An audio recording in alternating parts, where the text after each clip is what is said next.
Hi everybody, I'm Dave Gilchrist. I work at Bookmarks and I'm going to be hosting tonight's book launch. It's a book that it's been in preparation for a while and we're very glad to have it out. A Bookmarks publication. It's called Breaking Up the British State. It's about Scotland, about independence and socialism. We have three speakers tonight. We have Dave Sherry. We have Julie Sherry and Ian Ferguson. And both Dave, Julie and Ian are all each going to talk for about maybe 10 minutes describing their parts of the book. And then there'll be lots of times for you to put your questions and any contributions you have in the chat. So there's plenty of time for questions and answers. Now, quite a lot of people watching won't be from Scotland, so if you've got particular questions, don't be afraid to ask, just put them in there. We should be on air for about an hour altogether, so there's plenty of time. This is in fact the penultimate of this series of Bookmarks book events. Next week we have Vygotsky on education, a very good book that's coming out soon, but we'll be pausing for the summer. It will be the school holidays in Scotland very soon, and not very long after that down here too. So we'll have a pause and then we'll come back in September. So I'm going to go over to Dave, who's going to speak first tonight. He's going to introduce the book, why people thought of writing it, what it's about, and he's going to give you a kind of overview of it, and then we'll ask our other speakers to come in. So, hi Dave, how are you? I'm going to hand over to you now. Hang on, I have to unmute you first. There you go. You can hear me now? Yeah, we can hear you. Okay, well, I'll just kick it off, aye? Yeah, go on. Right, look, I'll start by saying that the future of the British state is being questioned in a way it hasn't been questioned since 1919. With the polls now favouring a united Ireland and Scottish independence, even the name United Kingdom has become a bit of a joke. Our book is a collection of essays by socialists who believe the real Marxist tradition has got a unique contribution to make to the growing movement for Scottish independence. I mean, the audience for these ideas came with a new radical movement that the authors of this book helped to build, and we're sure the audience is not restricted to Scotland. This new mass movement I'm talking about emerged out of the 2014 independence referendum. It's still alive, despite what's happened, and it's determined to go beyond the very modest aspirations of an SNP leadership that ran such a timid campaign 7 years ago in 2014. Of course, the SNP still wants independence. They've won an election, but they only want it in the most minimalist of bases. They want it to defend Scottish capital's place in the world and to attract foreign investment. It wants to keep the pound, it wants to keep the monarchy and its membership of NATO, because it's wedded to neoliberalism in the business agenda of the European Union. You could paraphrase James Connolly in Ireland and say you can hoist the saltire over Edinburgh Castle tomorrow, but the capitalists will still rule you. Our book tries to puncture some of the myths about what John Preble called the long brawl of Scottish history. It explains the key events that shaped the modern British state and Scotland's changing relationship to it. It engages with other contributions in Scottish nationalism from left-wing writers like John Maclean, for instance, Tom Nairn, Angus Calder, Stephen Maxwell, Tom Devine, George Kervin, people like that. And as well, it engages with some in the left who oppose independence on the grounds that it divides the working class. Now, this is a silly notion that thinks the unity of the working class rests in the unity of the British state, and it doesn't. We're not nationalists. We're internationalists. We look to the global working class. The book draws on the pioneering work of the late Neil Davidson, whose book, The Scottish Revolution, won the Isaac Deutscher Memorial Prize in 2003. Our book is a guide to action now. Amongst other things, it answers the question, why are socialists for the breakup of the British state? Well, really, 4 centuries of British imperialism have left a horrible legacy, and not least in Scotland. Marx argued a long time ago that capitalism was born dripping in blood from head to foot. England, alongside Holland, was the first capitalist state in the world. Its bourgeoisie had no sooner toppled King Charles and cut his head off than it was slaughtering the inhabitants of its first colonies in Ireland, Jamaica, Virginia, and it was seizing Africans and enslaving them and transporting them across the Atlantic to its colonies. With the Act of Union in 1707, the Scottish ruling class, who'd pioneered Ulster's colonisation earlier and had badly botched up their own attempt to colonise Panama in 1698, became England's partners in crime. Now, it's important to stress they weren't junior partners in empire. The Scots regiments became the shock troops of empire, giving imperialism a kind of tartan gloss. Their ill-gotten gains from slavery and colonialism saw Glasgow transformed from a small religious centre into an industrial powerhouse, the second city, really, of empire. A city noted for its Victorian splendour and the opulence of its bourgeoisie. But actually, at the height of empire, the British ruling class experienced its worst year to date. In 1919, Ireland's War of Independence inspired revolts in India, China, the Middle East, and the Caribbean. Actually, today's horror of Palestine is a result of what British imperialism did there in 1916 during the First World War, when our own rulers were in trouble here too. John Maclean told workers like my grandfather, who used to flock to his Marxist economic classes, that the British Empire was the greatest menace to the human race. He argued that humanity is best served by its breakup. The Irish, the Indians and others are doing their part and we must do ours. Well, Britain's empire is no more. Gone by the end of the 1960s, its bloody legacy and its role in Western imperialism as a nuclear power continue right to this day. Now the British state is again under threat. Yeah, it's strange because support for Scottish independence is a fairly recent phenomenon. People might not realise that. Despite being part of the Union since 1707, it's only since last year that an unbroken string of opinion polls show a majority for independence. Throughout the 20th century, which was the first century in which there was universal adult suffrage, the vast majority of Scots voted for parties that were loyal to the Union, with very little or no interest in Scottish nationalism. Unlike Ireland, Scotland is not an oppressed nation. Irish nationalism rose in opposition to the British Empire against what was colonial oppression. Scotland was never colonised and nationalism was never popular in the days of empire. It first emerged as a response to the decline of empire and the demise of Scottish heavy industry in the 1930s. Times have certainly changed, but the breakup of Britain would still be a victory for the world working class, and that's something worth fighting for. And it will be a fight, it will require a fight. It would be won by relying on elections, parliaments or the law courts. As the rest of the world knows quite well, Britannia waives the rules and Boris is quite prepared to lie and cheat and abolish democracy if he wants. Lenin, who would have supported the breakup of Britain, argued that when it comes to the national questions, socialists have to understand, and here I quote him, that the bourgeoisie always places its national demands at the forefront. With the working class, however, these demands are subordinated to the interests of the class struggle. Lenin meant class struggle in its very widest sense. Today, that means the fight against ecological catastrophe, against immigration controls, against racism and all forms of oppression and exploitation. The indie movement in Scotland needs to embrace these wider movements and actually learn from them. It needs to do that to attract the younger people that are solidly in support of independence, but mobilising them into a campaign.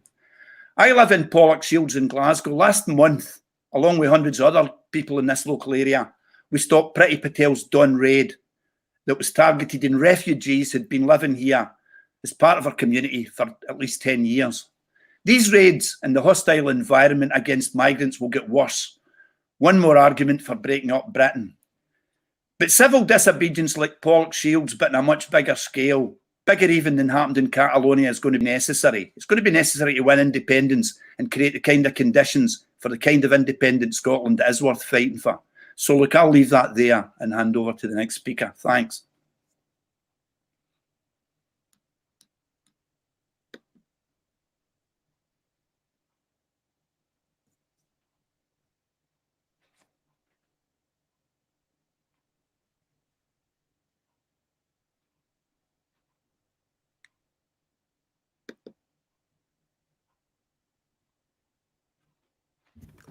Nobody can hear me.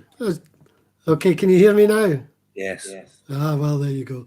I was just saying that Dave is the author of other books, as well as his contribution to this one, including a book on the Russian Revolution, Russia 1917, another book by Bookmarks. So I think, are we going over? Is Julie next? Are you next up? Are you going to speak next? I'm going to hand over to Julie, who has written the chapter on the book on the decline of the Labour Party in Scotland. So I'll hand over to Julie. Hi, thanks, Dave, and yeah, thanks for having us along tonight. I want to kind of focus a little bit on aspects connected to my chapter, but also some of the other chapters that cover the kind of lessons from the previous working class struggles, many of which that people won't really have that have been hidden from our history and that people won't necessarily be aware of. But I also want to start a little bit with looking at the roots of the independence movement and really how that very much came out of the class anger that was directed, yes, at wanting to get as far as you possibly could away from Westminster Tory rule, but also about a kind of bitter feeling of the betrayal of working class people by the Labour Party leadership through that time. And so if you look, and the book explores this really, I mean, between 1997 and 2017, the Labour Party in Scotland went from over 1.2 million votes, with 56 out of the 59 seats and 45% of the vote in 1997, to a humiliating landslide defeat in 2015, the election after the referendum, of course, of just 700,000 votes, one seat, and 20% of the vote. Of course, in 2017's general election, Labour did manage to regain 6 seats and claw back around 10,000 votes. Arguably, this was some, potentially a reflection of some mini impact of Corbynism, but really, obviously, quite minuscule in the scheme of things. But by 2019's general election, Labour had plummeted even further, with another 200,000 votes lost, just one seat, and a mere 18% of the vote in Scotland. So this is, an absolute political earthquake that we're talking about here, taking place in the last decade in Scotland. And the book, explores, in a number of the chapters, the reasons behind this in quite a lot of detail, from looking at, the Labour Party's leadership in Scotland, both, in the sort of the early 2000s, enormous council cuts, attacks on workers, the Iraq War, all these issues, but also really about looking at the impact around the absolute failure of the Labour leadership in Scotland to really do anything right in the wake of this enormous movement. So I think in the book, really, we're trying to put an understanding of what happened from 1997 to the present as flown out of the deepening crisis of capitalism, the sharpening attacks on working class people, the economic crash in 2008 and its fallout, the legacy of the mass opposition, the political legacy of the mass opposition around the Iraq War, and a decade of austerity, the fortunes of the incredible movement that opposed that. Of course, we have to remember in this time in Scotland, public sector workers were part, as well as in England and Wales, as the biggest general strike since 1926. And all the sharp polarisation that has flown out of this process, I think. So I think we're really trying to place the 2014 referendum and the fallout from it, the shift it represented, in this wider international context, actually, looking at, the processes that took place in Greece, in Spain, the rise of the movement behind Bernie Sanders in the US, Corbynism, of course, being part of the same wave of rejecting the centre mainstream neoliberal establishment politics.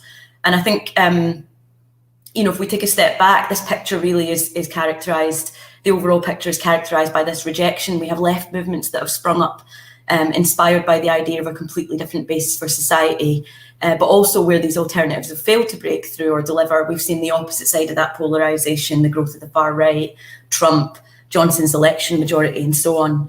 And I think, yeah, looking at the question of the SNP, which I know Ian is going to come on to more, in the independence movement, within this, there are, of course, parallels and differences. I mean, one of the points that hopefully we'll draw out a little more is really the difference, with the SNP being a pro-neoliberal party, but also somehow kind of taking the mantle of that, sort of left reaction in that polarisation. So I think, yeah, a major aspect that we explore as well in the book is the role of the trade union bureaucracy, and looking at that big strike movement that was thwarted around 2011 onwards. I think if you think about water flowing down a mountain, when one path for its stream is blocked, it will take another path. And I think this is how we can understand the pressure that built up in unions for those big strikes, the willingness of workers to take action across Scotland and the rest of Britain, but also how when that was stalled, that strike movement was stalled, that movement against austerity had largely failed to break through, that we see things like the rise of Corbynism, and that we see in Scotland that thirst for an alternative taking the direction of a sudden explosion in support for independence in a way that really had not been the case before that. In short, the alternative, people are looking for an alternative.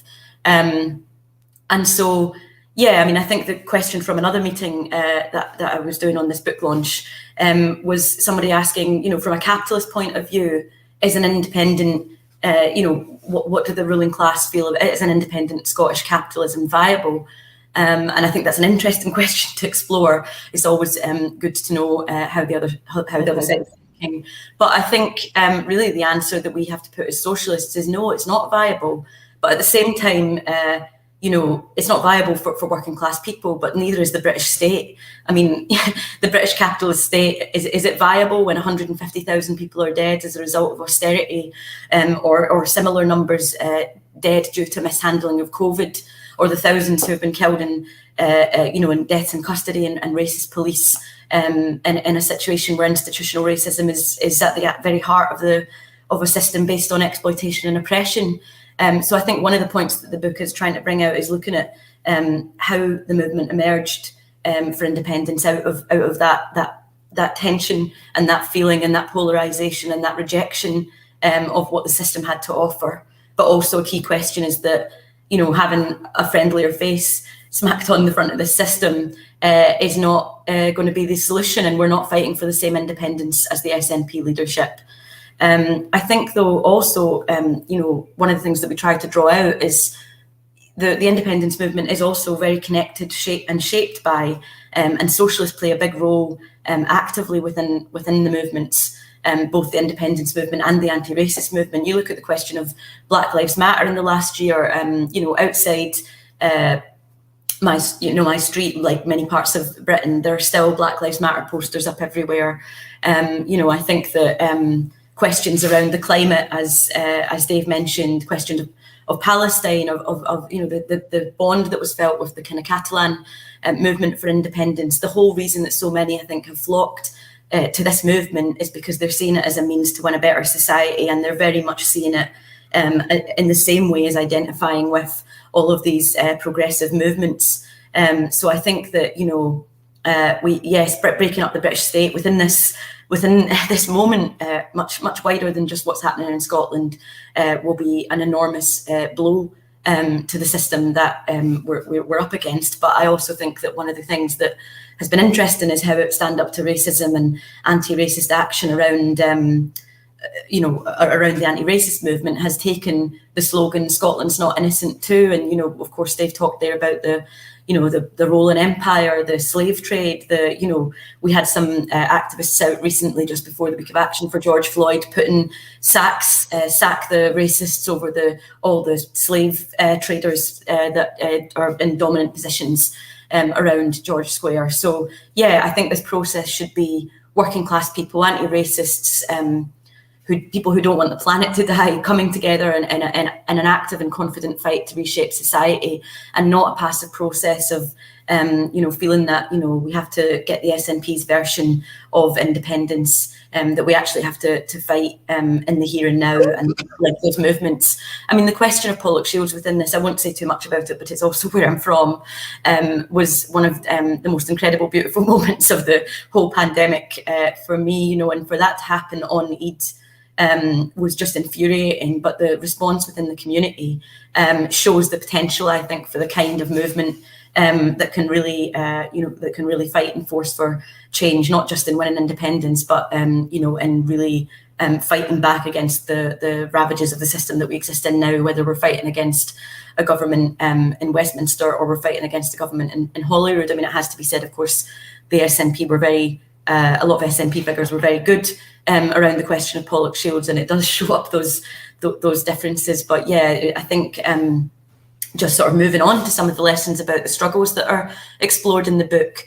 I mean, one of the really crucial aspects of having, living, breathing, sort of socialist or revolutionary organisation in a movement is this, or having, bookshops that explore ideas of the movement and so on, is that, this really is a kind of a memory of working class struggle that is otherwise obscured and hidden by an establishment that doesn't want us to know our history and the power that we hold. And I think that one of the really powerful things about the book, and why people should really get it and read it, is that it gives a rich account of so many struggles that we're told little or nothing about. The Calton Weavers' strike in 1787, the Radical Rising of 1820, the wave of struggles that took place during Red Clydeside. I think there's incredible lessons here about, the agency and power of working class people, and, so many echoes of reading these struggles from long ago that I didn't even really know very much about, in the instance of the Calton Weavers, that ring true of organising and solidarity around strikes today, I think. I mean, that pragmatic nature of what comes up in a struggle, the Calton Weavers, who, like many of us now, worked from home, and when Scabs' houses were visited by when Scabs sort of built up inside the strike, they were visited by the strikers, and the webs were removed out of the looms of their limbs, so they could no longer do the work. And it just reminds me of so many ways in which, because working class people do everything inside society, we actually do, when we organise collectively, have the power to grind things to a halt and to say that we're not going to tolerate this and we're going to build something different. I think some of the other lessons are summed up by the words on the memorial to the Calton Weavers, which is they are unworthy of freedom who expect it from the hands of others than their own. And this question of self-emancipation, we're reminded of the role of the state, the balance of forces in the radical struggles, how the words from the Radical Rising proclamation ring so close to John Maclean's words 100 years later. And I also thought of the Egyptian Revolution, where they said, "Soldiers, shall you plunge your bayonets into the bosoms of fathers and brothers?" Reminds you of Maclean's message that a bayonet is a weapon with a working man or sort of woman, as we might update it now, at either end. And, the question of seeing these incredible voices of calling out to us from history and trying to give us lessons about, the role of the state, which I think we see at the moment as well. James Wilson in 1820 at his trial stood up and said, "I have expected neither justice nor mercy here. I have grappled with my oppressors and done my duty." Rings so close to the quote that Dave mentioned from John Maclean, accusing capitalism and saying that I am not stood here as the accused, but I am on the front foot and I am going for the system. And I think these are some of the lessons that we can learn today about the role of the state and the need for us to be organised and to take that on, but that we do have the power to do so. I think that a lot of the lessons covered in my own chapter, looking at the role of both the Labour Party, at points SNP politicians, in conjunction with trade union bureaucracies, the closures that took place at Johnny Walker in 2010 off the back of an enormous demonstration that had about a third of the town on it who wanted to resist that closure, the defeat at Grangemouth in 2013, or looking at the incredible victory of the equal pay strike, all draw out a common lesson, I think, about essentially it's the same lesson that come out the struggles at the turn into the 19th century, and as the lesson from the Clyde Workers' Committee told us, that we have to act independently when they don't represent us. This is similar to what Lynn Marie from the Glasgow equal pay strike described at the end, when the victory came, about how all the political figures rushed in to say that they were there and they did this and that to contribute to the victory. And she said, no, it was the strikers themselves that done it, and it was the solidarity that was delivered through other workers' agencies, such as the refuse workers and so on, who refused to cross picket lines. And so I think this is a major lesson of the book. We need to do it for ourselves from below. We need to link up the struggles and the lessons of the power that working class resistance does have into the fight for a better society, alongside those fights over the question of the climate, over Black Lives Matter, over rejecting the misogyny of the system and so on. So yeah, I'll leave it there, but people should have a read. Excellent, thank you, Julie. A lot of questions there. I thought it was very important to bring up the question of Black Lives Matter. And I think it's been this year is one of the pivotal moments for working people throughout the world, and we've seen with Palestine how those ideas came back and joined up, people beginning to join the dots on. So I'm going to encourage you out there to put your questions or any comments you have in the chat. After Ian's finished, we'll have time to discuss those. Anything you may wish to ask, don't be shy, or otherwise you're going to have to listen to all the questions I've got, which will be fairly boring. So get your questions and they'll be much more interesting. I'm going to hand over to Ian now. Ian Ferguson, his chapter in the book is called Neoliberalism with a Heart, which is about the reality of life under the Scottish National Party government. Ian is another bookmarks author with a very popular book, in fact, Politics of the Mind, Marxism and Mental Distress. Also a great book. If you go on our website, you can get that one too. So I'll just hand over to you now, Ian, and you can tell us about life under the SNP. Thanks very much, Dave, and thanks to Julie and Dave. I should say the chapter is Neoliberalism with a Heart ? And I think really what's coming out very clearly, particularly from Julie's contribution, is that our vision of independence and also how we fight for independence is very, very different from that of the SNP.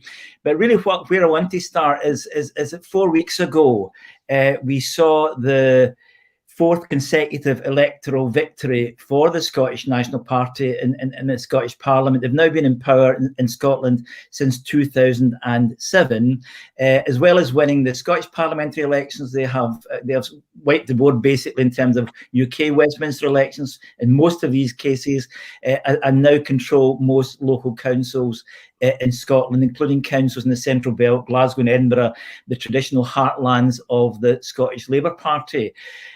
So by any criterion, it's an impressive electoral record. And Julie's talked about some of the reasons for that in terms of the bigger decline of the wider decline of the Labour Party and so on and so forth. But clearly one reason for the SNP's electoral success has been their ability, I think quite cleverly in some ways, to present themselves as being a mildly social democratic party, a party which to some extent is now occupies the ground vacated by old Labour, and not actually such a neoliberal party. And I think there are some ways we can look at the record which seem to suggest that's true. If we look at areas like, for example, free personal care for older people, if we look at the absence of tuition fees for students in Scotland, if we look at the lack of an internal market in the National Health Service, then certainly there are areas we can point to where we can say that marketisation has not gone as far as it has done south of the border.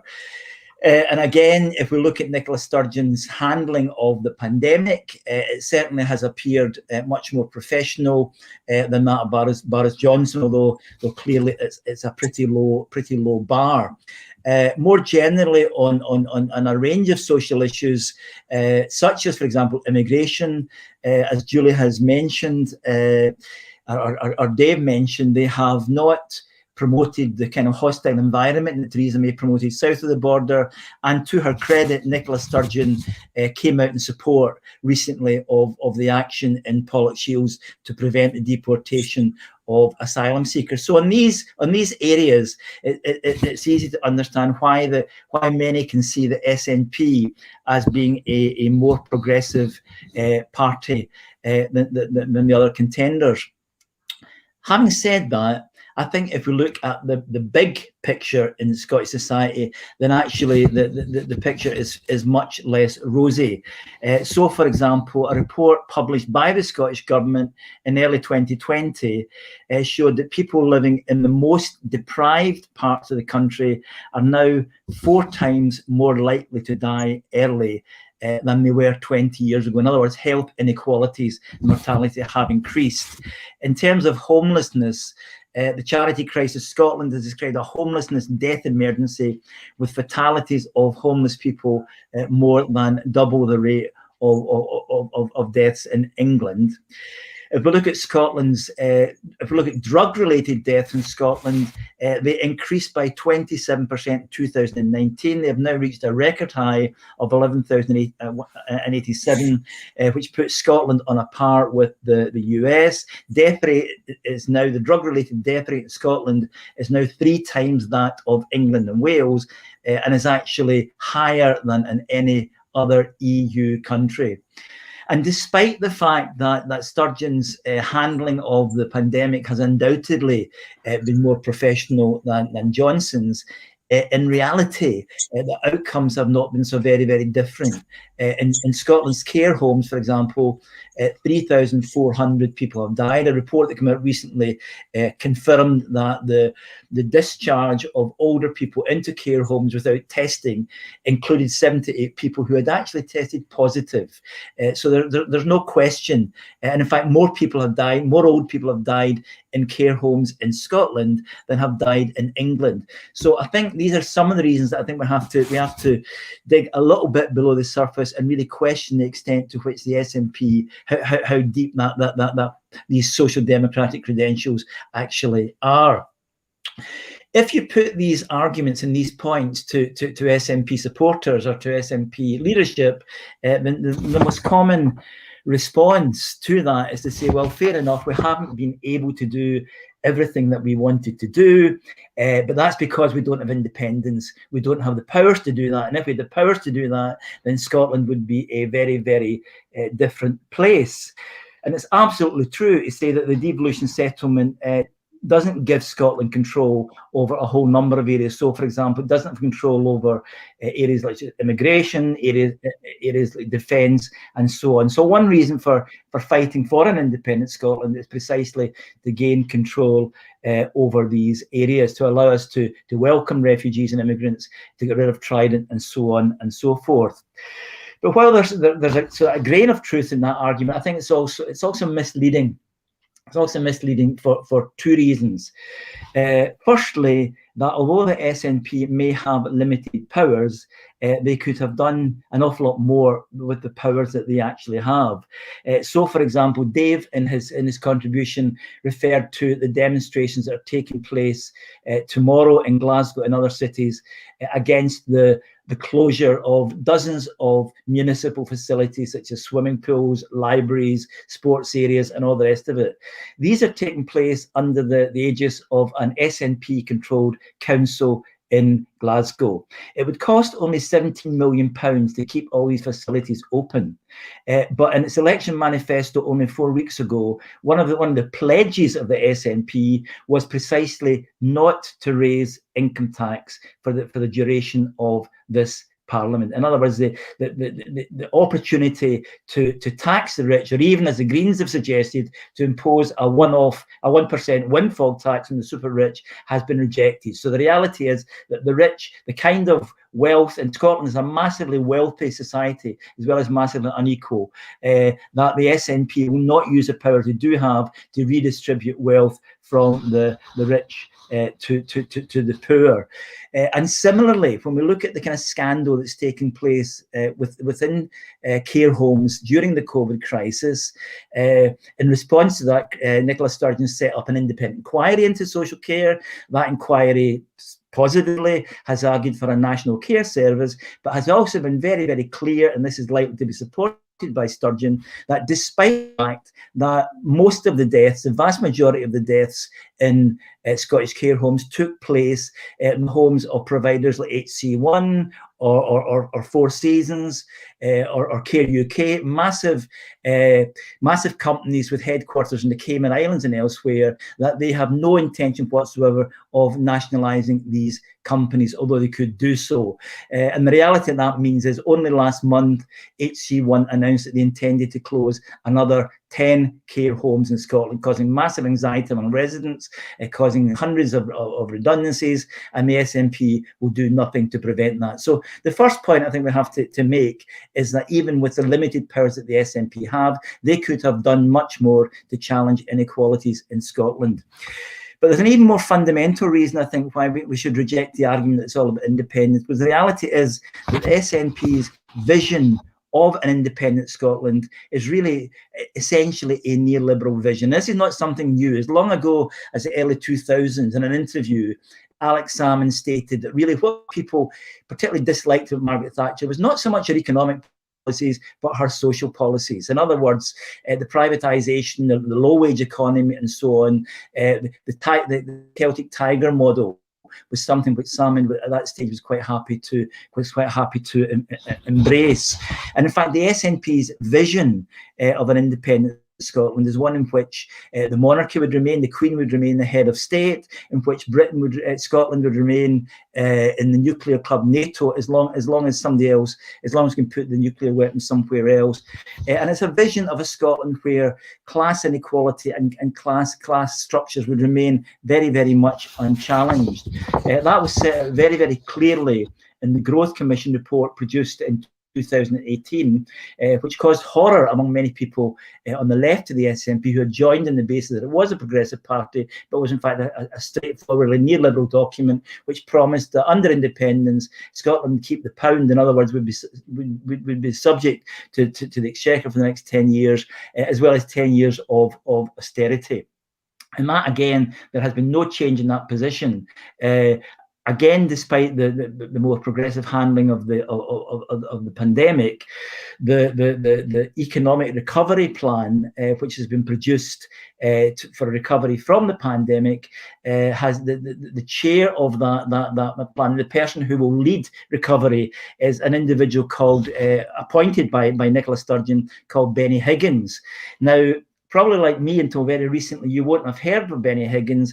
But in fact, Benny Higgins was part of the triumvirate with Fred Goodwin, who contributed massively, the head of the Royal Bank of Scotland, who contributed massively to the creation of the 2008 global financial crisis. He then moved on to become CEO of Tesco Bank, and he now is, for his sins, is the estate manager for the estates of the Duke of Buccleuch. The Duke of Buccleuch is the second largest landowner in Scotland, a country where land inequality is greater than almost anywhere in Europe. And this is the individual whom Nicola Sturgeon has appointed to lead us out of the COVID economic crisis. Not surprisingly, Higgins' proposals are all about prioritising the needs of business, with no reference whatsoever to the needs of working class people. So really, the reality is that faced with whatever progressive measures the SNP has passed, the reality is that not only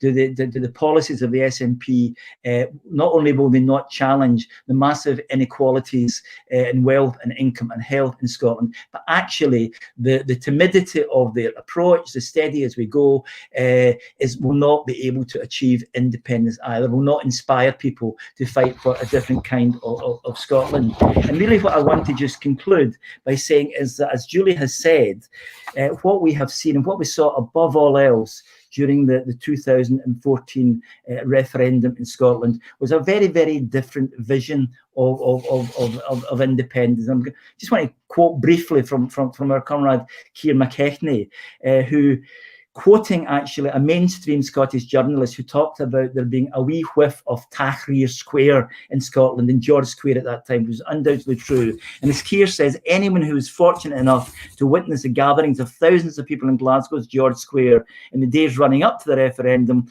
will confirm how electrifying and joyful the atmosphere was. ordinary people would speak on an open microphone about their hopes for a better society. Large crowds of young people, many of them first-time voters, spoke of a world without nuclear weapons, of the urgent need to save the planet and stop fracking. Working-class women got up and spoke about how they were politically active and engaged for the first time. Things would never be the same again. There was a festival atmosphere in the town, and that is absolutely true. Those of us who were involved in canvassing around that, time and again, we would meet young parents in the poorest parts of Glasgow who would say, do you think life could be different for our kids? Can we win? It was an incredible belief that another world, another Scotland was possible. That, frankly, is a million miles away from the very timid, cautious vision of Scotland, essentially a Scotland where almost nothing changes and we continue to be dominated by the likes of the Benny Higgins and the Fred Goodwins. So I'll just conclude by saying that essentially we see this book as a weapon. We aim to make the argument as revolutionary socialists that we're fighting for a different kind of Scotland, a Scotland which challenges racism, a Scotland where we abolish these massive inequalities, which means that 1 in 4 Scottish kids is still living in poverty. That's what the book is about. So hopefully you will buy it and you will read it and tell other people about it. Thank you. Brilliant. Yep. And the book is available from bookmarksbookshop.co.uk. You can get it online, or you can actually come to the shop now if you happen to be in London. Shop is open from 11 a.m. to 4 p.m. every weekday and on Saturdays. Brilliant, guys. Thanks very much for all that. I mean, as you can see from some of the people that have been putting things in the chat, we have a very international audience tonight from Paris, from Lisbon, from different other places, somebody from India there, and so on. So we have quite a wide audience tonight. But to get the things rolling in terms of the questions, I'm going to put a question I have, because obviously sitting here in London, watching it from afar, certain things occur to me. For instance, around the whole stopping the immigration raid thing that Julie, and actually I saw Dave on the video of it when I was watching it, standing in the street there. So, but people were very, very cheered up by that. People are very, very happy to see that.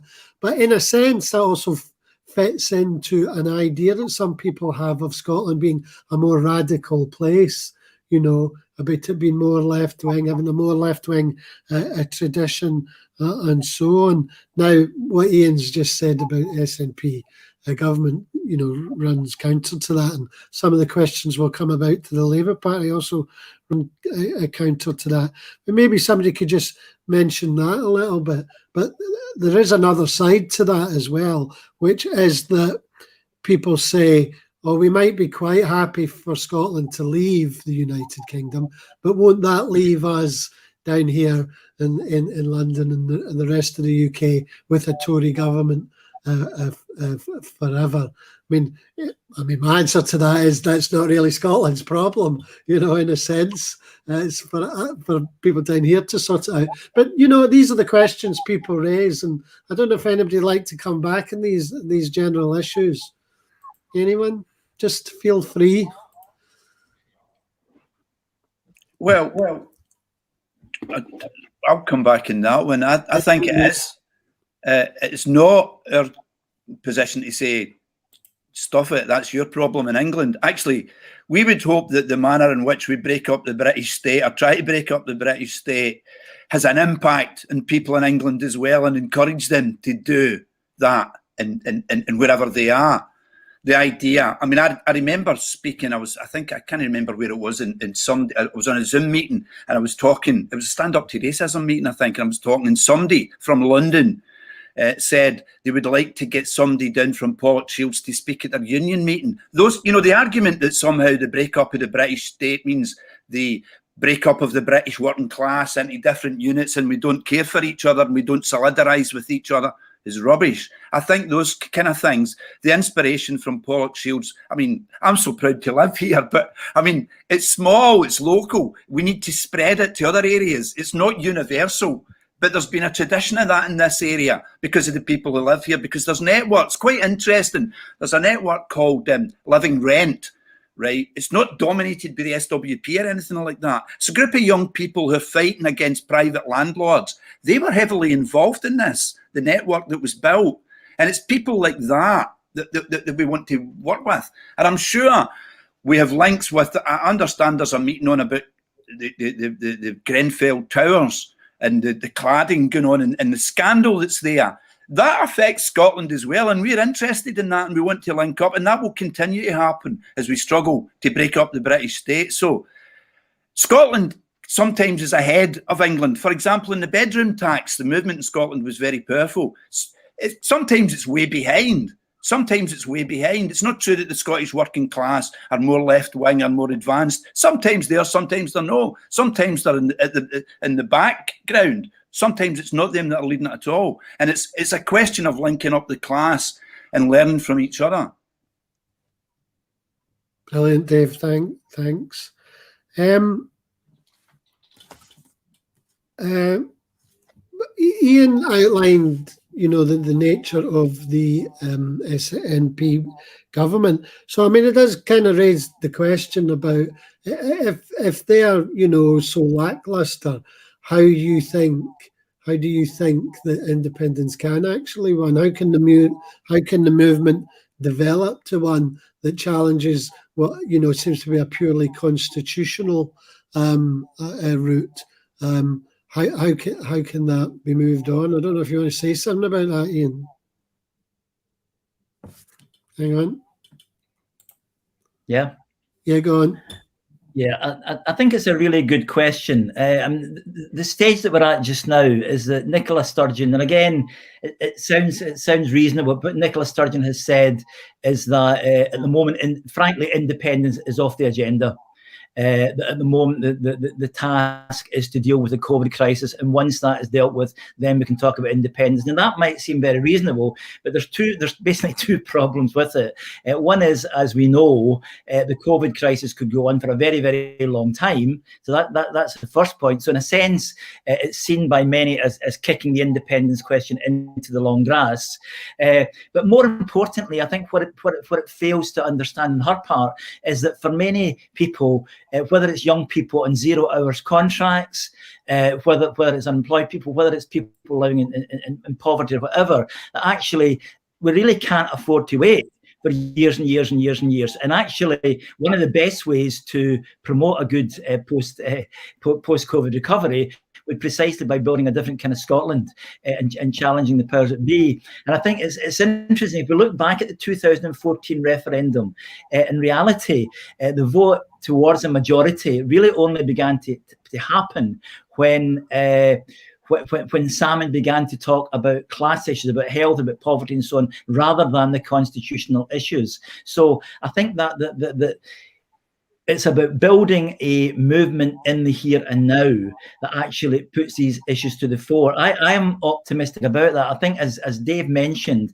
after 2014 might seem a long time ago, but since then, movements such as All Under One Banner have been successful in mobilising. Until the pandemic outbreak, we have seen some of the biggest demonstrations in Scotland we have ever seen. Demonstrations of 80,000, 100,000 in favour of independence. That movement has not gone away. That anger has not gone away. But that's really the extent to which the referendum actually takes place, if at all, will depend, I think, to a very large extent, how successful socialists and other radical independence campaigners are in building that movement from below to put pressure on Sturgeon and the Scottish Government. Yeah, excellent. There is a question there in the chat from Scott Reid, who's talking about the Labour Party. He says, why do you think the Labour Party are so wedded to the British state and have no space or time for Scottish independence? I mean, that obviously applies to the Labour Party here under Starmer, but it also applies, it seems, to the Labour Party in Scotland, who are very determined to, it seemed, to remain part of the Unionist coalition. I don't know if somebody would like to come in on that question. Anyone? Julie? Yeah, I mean, I think this is quite an interesting question because we sort of had the rise of the independence movement and that big schism and break from the Labour Party, and for a lot of people, I mean, it's obviously many people from organised working class kind of trade union backgrounds and so on would have been, and many still are, Labour Party members, and I mean. From my own experience, spent a lot of time going around the different trade union conferences as an organizer in that decade and so on. And the independence question was always quite an interesting one. But I think the way in which these two things kind of emerged at roughly the same time, if you look at the defeat, the catastrophic, hammering that Labour took in Scotland in the 2015 election, it's later that year that Jeremy Corbyn manages to win the leadership of the Labour Party, which I think, is another one. It's another kind of different expression of this kind of landslide. And I think one of the things at the timing of that was such a shame is that you could see, I mean, Corbyn himself did maintain the position of saying that, the Labour Party position of not being in favour of Scottish independence, of being aligned to the British state. Obviously the Labour Party is a big political institution of the British state and so on. But I think that there were moments, where you could see that, Corbyn himself, being on the left and being somebody that we would stand with in many, many struggles, he articulated a position of saying that, while that he thought that there was no problem with people having the right to self-determine, and that the vote, of course, should take place inside the Scottish Parliament, and that he didn't agree with the Labour Party being part of blocking a vote in Westminster. And I think this just, I mean, it shows you the gap between somebody like Corbyn with many of the people who are in the lead of the Scottish Labour Party. At that time, that you even had under Kezia Dugdale's leadership, the advice going out about voting tactically for the Tory party to keep SNP out. And I think very, very much so that was why the Labour Party in Scotland had really kind of just it was a kind of very self-destructive process. And the book does, in the chapter, we do kind of try to, some of it reads a bit like farce, to be honest, at points, but you had to go back and remind yourself of the actual positions that people took. Even when going back to when Joanne Lamont was the leader, some of the things that she said, attacking anti-cuts resistance and saying that why should people expect to not have to put up with what everybody else does and so on. It's just, really that a lot of the people that were in the leadership of the Scottish Labour Party were very, very, much the sort of the right of the party, with the exception of Richard Leonard. But I think that pressure for the Labour Party nationally, I would imagine, obviously Trident is a major question around this as well, which was very, I think, a difficult one for Corbyn, who himself was such a leading part of CND and the anti-war movement. But yeah, I think it is it's interesting how those contradictions have kind of played out, and I think it's why really, and we try to look at this in the book, that even though Jeremy Corbyn in many ways would have been articulating policy that was to the left in general terms of what the SNP were doing on questions like Trident and questions like independence, it was just like, the horse had already bolted and so on, and the timing of those things. But yeah, I hope that kind of tries to answer some of it. Maybe someone else can come in as well. Yes, Ian, go on. Yeah, maybe just to add to that, I think that as Julie has kind of mentioned, obviously that fusion of class and nation has always been central to the Labour Party, and nation usually wins, whether it's the Falklands War or whatever nation comes first. But I think also in Scotland, the Labour Party have, it's an incredible kind of myopia in terms of they continue to describe the SNP as tartan Tories, right? Or use the argument we're against nationalism. There's really two problems with that, which is one is that, the SNP, for all their neoliberalism, also have deliberately tried to occupy some social democratic ground that are not seen in that way by the majority of voters, and particularly after 2014, where very, very large numbers of working class people signed up to the SNP because they saw them as a more radical party. So simply describing them as tartan Tories doesn't actually cut it anymore.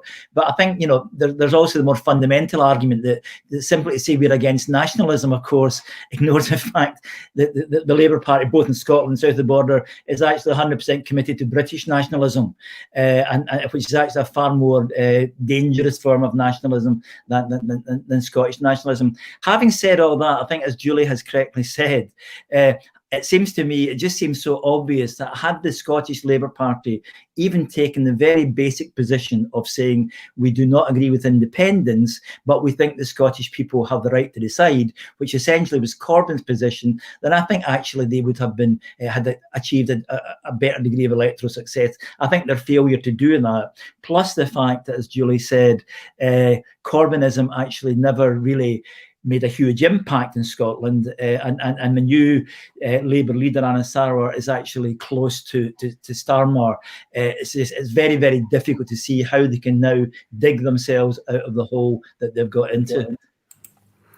Yeah, I think Dave wants to come in there as well. Yeah, I mean, I absolutely agree with what both Julie and Ian are saying, but there are actually optimistic things to look forward to. First of all, the STUC, while not calling for a Scottish breakaway, is actually, as Congress said, it's the right of the Scottish people in the Scottish Parliament to determine for themselves whether there will be an independence referendum or not, which is a real step forward.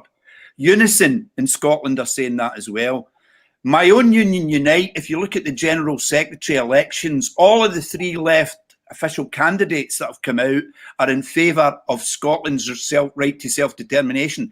Now, that's important, not just in itself, but it means we're doing this, we're able to try and take into the grassroots of the trade union movement, because there's not going to be, if we're going to have to fight for independence, then we're going to have to think about strikes, industrial action, civil disobedience. And actually, one of the most powerful ways of doing that is through the collective organisation of the trade unions. So we can take into the argument the right for a second indie ref. And if we're going to win an indie ref, the trade union movement's going to have to be involved in fighting for it. Now, there's resistance. Some people, the penny hasn't dropped, but for quite a lot of people, it is beginning to drop. And they're beginning to see that actually it's undemocratic to take the position of Boris Johnson.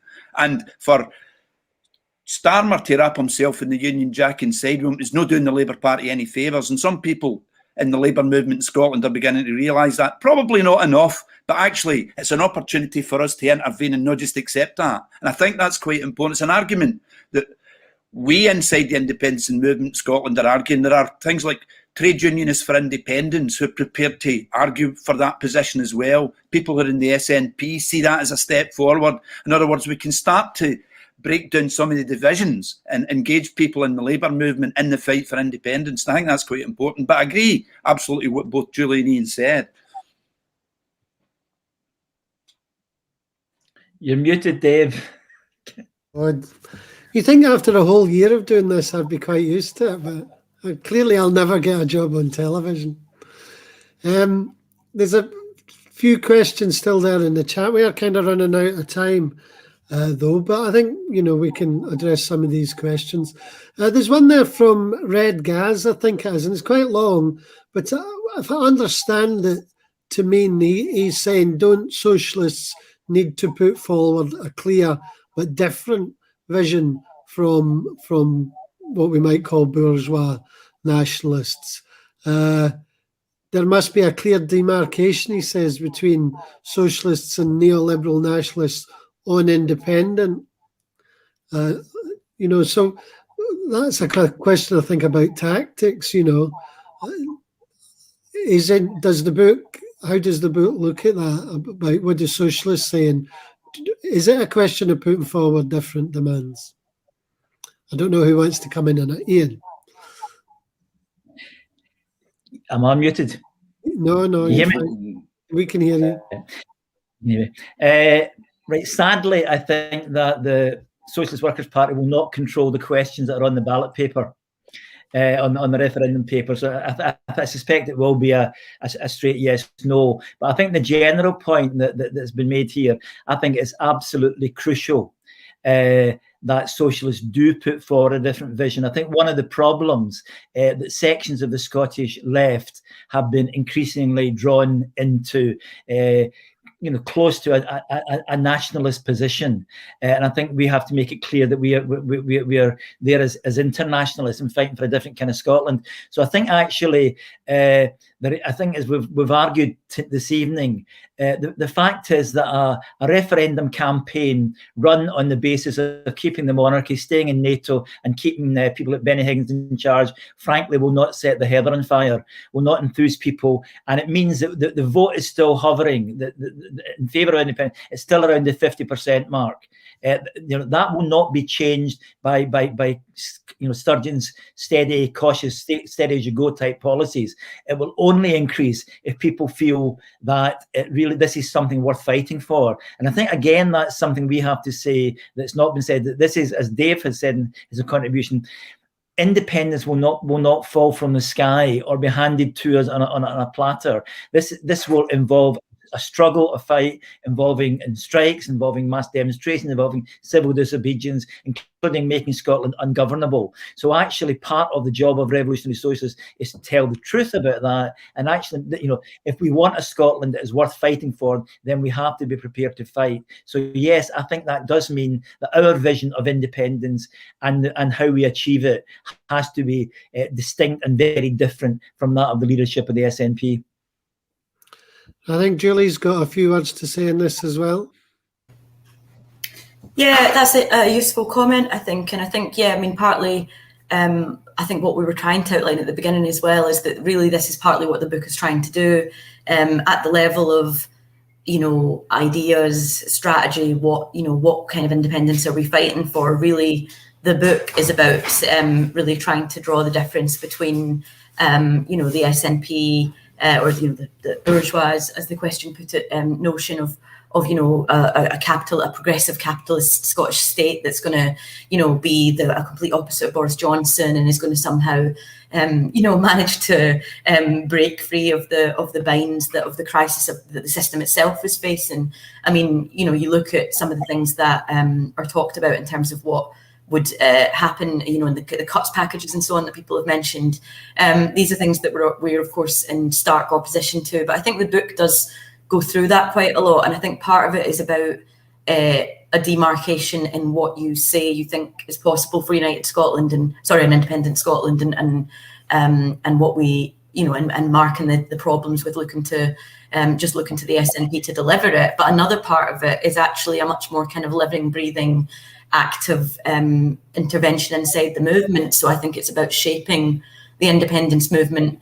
So, for example, some of the big demonstrations that took place, the most recent ones before the lockdown, it was down to active socialists and anti-racist and climate campaigners. The job, I think, of a lot of the socialists in the movement is to try and come from all the campaigns that we're involved in, such as the anti-racist movement, and say we want to have people talking about racism and why anti-racism has to be a part of active anti-racism, has to be a part of the independence movement, or why the fight, actually in lots of ways, Corbyn's manifesto was better on the question of the climate and climate chaos than the SNP's. And, that's saying actually a lot of this stuff isn't going far enough, but it's going to be from mobilising on the ground active sections of the movement and bringing those together to create pressure that's going to be a method to actually fight, on the ground to actually bring an alternative to the SNP's vision into play.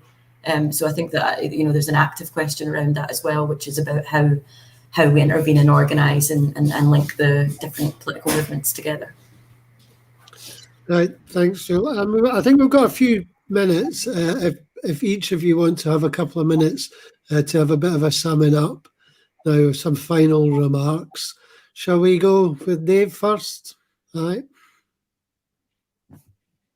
You're muted. Right, I'm unmuted now. Look, I just want to make the point. It's not about Scotland. We can't save the planet in Scotland.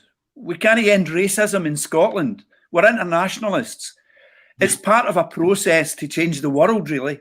And we need to change it quickly because the world's heading to hell in a handcart, as they say, very quickly, getting faster and faster. I remember about 20, 30 years ago, I thought it will be my children that are facing these problems. It's actually here now. The planet is in crisis now. It's getting worse every year. We don't have time. We're racing against time. So part of the fight for change in Scotland, and that's where we live and that's where we can fight, is to inspire and to encourage and to join with other people who are fighting for the same things. And the book's trying to make that point, that it's encouraging to see people standing up to the British state, and we're hoping it'll encourage other people to stand up to the British state. And that's part of the process of the book. Yes, we're for a second independence referendum, but we're also for fighting about what kind of Scotland we live in and what kind of world we live in. And I'm hoping that people will buy the book to read that, because it's a new tack, a new perspective on the struggle in Scotland. And I think it's one that's worth reading. So that'll do me as my summing up bit. Thanks, Dave. Julie says she's said her bit, so it's over to you, Ian. Okay, I don't disagree with anything Julie or Dave has said. Just very briefly, I mean, I think we've all been massively inspired over the past couple of years.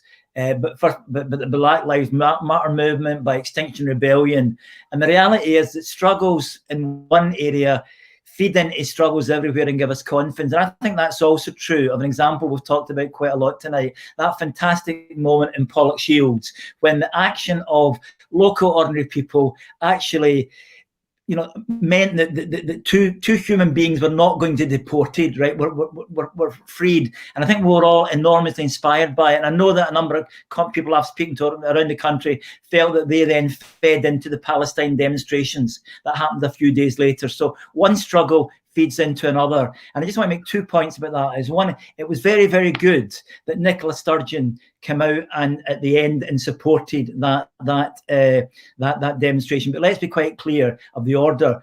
It was a power of ordinary people that actually, you know, that made the difference. And that's also been our experience in Scotland in recent years. We know people in Scotland no longer have to pay the bedroom tax. Again, the Scottish government, it would not have happened without the struggle from below. So I think a central argument of the book is that it is the struggles of ordinary people in the communities and the workplaces that makes a difference, that will bring about a different world. And I think in the same way as the Pollokshields struggle informed Palestine struggles, I think a victory for us in Scotland, if we are able to create a different kind of Scotland, I think that will be an enormous inspiration to people around the planet who are struggling to end the horrors of whether it's COVID or whether it's climate change or whatever. So as Dave quite rightly says, this is our tradition, is one, it's an internationalist book, it's in the tradition of John Maclean, and it's aimed at making a difference in the world we live in. So I'll just end by saying, please read the book,